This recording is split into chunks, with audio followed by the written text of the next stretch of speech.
Hello everyone and welcome to today's free class. Today we are making a really easy 3-ingredient chocolate syrup. When I was a kid, we grew up on Hershey's chocolate syrup. It was always in the fridge. I loved it. Like, literally drank it. Love that stuff. It's no surprise that I turned out to be a chocolatier given that. So today we're making a chocolate syrup made with 3 simple ingredients. So we have coconut sugar here. I have tested this using different sweeteners, agave, maple syrup. You can use all different types of sweeteners here. It will change the overall texture of the syrup. So just bear in mind that depending on what you're using, it's going to just alter kind of like the cooking process, as it were, and then the end process, not the end process, but the end texture of it. Then I'm using cocoa powder, and this cocoa powder is, show you the bag here. It is Calibo Extra Brut, so an extra dark chocolate powder, really rich, luxurious chocolate powder. But you can choose if you're going to the supermarket and you're getting what's available from your supermarket. Just get 100% cocoa powder. We're not looking for hot chocolate powder or anything like that. Just what you would use to bake with, basically.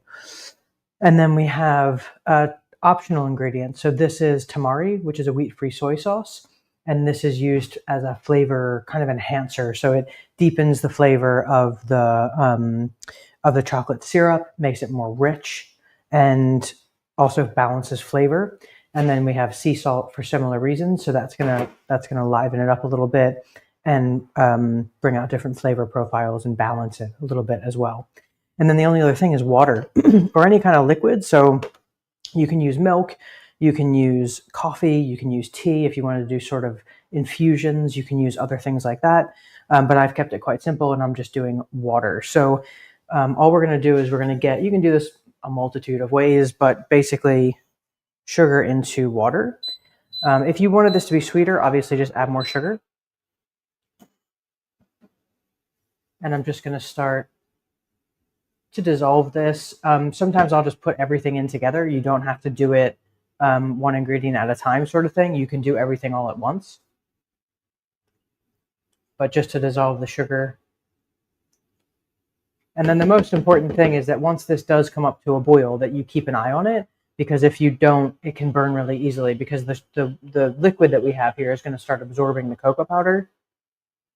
And if you're not careful, it will burn. So once you start whisking, you'll see that if the water isn't warm and you put it into cold water, it doesn't absorb into cold water like it does into hot. So the hot water, it kind of like dissolves into it.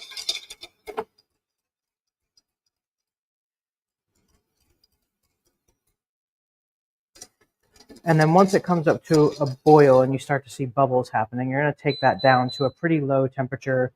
We don't want this to be hard boiling. If it hard boils, because it becomes so viscous when the powder absorbs into the liquid, what will happen is it can burn really easily. So the first time I did this, I used different ratios, much higher quantity of cocoa powder to water.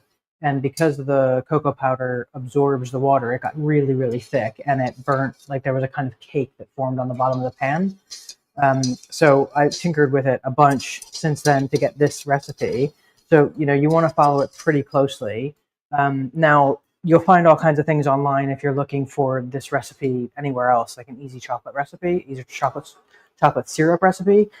And I've noticed all different types of measurements and different cooking processes, but this is the one that I found to be the most reliable. So if you wanted it, the syrup that I made, that I have here that I've been making, I wanted this to be thinner because I want it to be able to go into, so this is the texture of it. And I wanted this to be able to go into cold milk and just be whisked through. If it's thicker than this, it doesn't whisk through very well.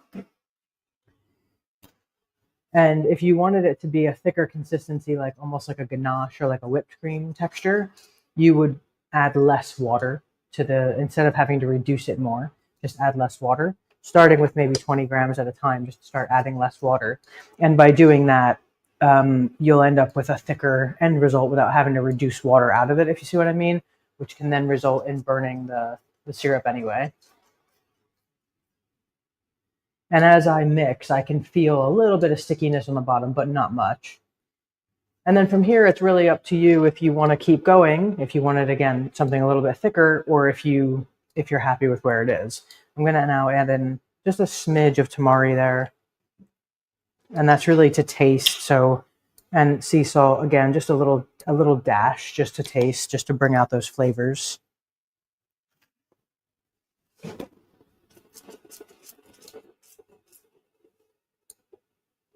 And this is an induction stove, so it kind of like gives a bit of power and goes back down, gives a bit of power. It's not the best one.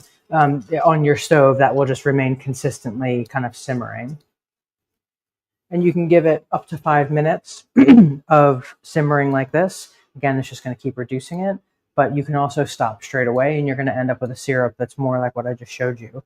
So I'm going to turn this off. And I'm going to let it also just stop simmering completely, because anything that is a little bit stuck on the bottom will release naturally if you just leave it. Trying to scrape it out after you empty the pan is a little bit more tricky. And then at first, the flavor of it is not, when it's hot, it doesn't taste nearly as good as it's going to taste when it's cold. In fact, I'll put it in here because it might be a little bit easier to see in a taller bowl. It's going to be a lot more liquidy right now, being hot, than it will be when it cools. You can see there's no sticking on the bottom of the pan there. And then when it cools and the sugars get nice and thick again, that'll thicken up nicely into that syrup consistency. And I'll show you that again now so you can see what it looks like. Now this is a water-based sauce, so water-based or liquid-based, whatever it is that you're going to use for it. So you can see it's quite thin at this point. And then when it cools, it thickens about 50%. So I'll show you what that looks like also. And it'll taste a lot better. All the flavors come out. You get a bit more of the sweetness, a bit more of the roastiness. And this is the one that I've been using more recently. So I've been using this to make cold chocolate milk. And I've been using it to make some popsicles, some ice cream bars. You can drizzle this, of course, on ice cream. You can drizzle it on just fresh fruit. Really nice. But if you wanted to be able to dip it and the fruit has like a coating on it, like I said before, like a whipped cream, then you would just reduce that water content by maybe 20-30 grams and maybe reduce it a little bit. You just have to be a little bit more careful when it's on the stovetop. But aside from that, then you end up with something where you can like literally dip fruit in it. It's lovely. So give it a go. See how you get along. The full recipe with description, with like a full kind of like more blog post kind of article on it is on my website, which you can find in the description below this video. And that is it for today. So next week, we're going to be making some chocolate swirl ice cream bars, and we're going to be using this chocolate syrup to make that. So we're just going to be exploring ways of using this over the next couple of live streams. And that's it for today. So I hope you enjoyed it. I hope you make it. It's absolutely fantastic. Throw it into some milk, blend it up, chocolate milk, beautiful for the kids. Love it. Yeah, have a good time with it. So I will see you. I'll see you next week. Bye-bye.